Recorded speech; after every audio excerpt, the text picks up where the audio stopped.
পর্যন্ত আবিষ্কার করতে পারবে না। এটাই তো আল্লাহর অসীমত্বের প্রমাণ। সময় উপস্থিতি, তো যে কথাটি আমি বলছিলাম, আমল মাপা হবে, মানুষের আমল আবার ক্রিয়াকর্ম আবার কিভাবে মাপা হয়, এই সন্দেহ তৈরি হওয়ার কথা সাহাবীদের মধ্যে, কিন্তু একজনের মধ্যে তৈরি হয়নি। তারা ঈমান এনেছেন নবী সাল্লাল্লাহু আলাইহি ওয়াসাল্লামের মধ্যে, তিনি যা বলেন তা আল্লাহর ওহী। ইন হুয়া ইল্লা ওয়াহয়ুন ইউহা মা ইয়ানতিকু আনিল হাওয়া ইন হুয়া ইল্লা ওয়াহয়ুন ইউহা।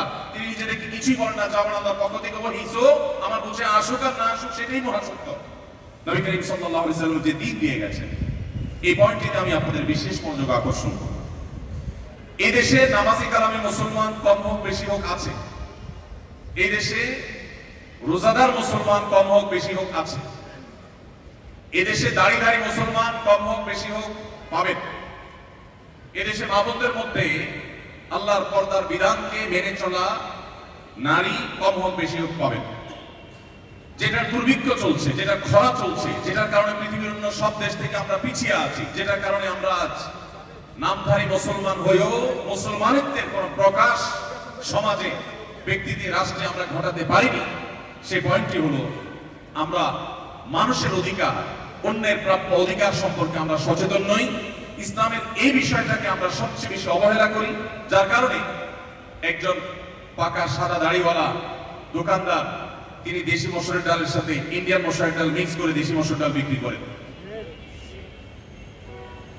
দেখা যাচ্ছে তিনি নামাজ কালাম পড়েন, তিনি পারলে এশরাক পড়েন, তাহাজ্জুদও পড়েন, কিন্তু তিনি এই কাজটা যে করছে, এটা যে তার সমস্ত নামাজকে নষ্ট করে দিচ্ছে, এটার কারণে তার নামাজ মূল্যহীন হয়ে যাচ্ছে, এটা দেখে যে তার নামাজও হাসছে, এটা বোঝার মতো বেশিরভাগ মুসলমানদের আমাদের সেই ঈমানী শক্তি, সেই দ্বীনি চেতনা আমাদের মধ্যে জাগ্রত হয়নি। এবং এই ব্যর্থতাটা যতটা না আপনাদের, তার চেয়ে বেশি আমাদের।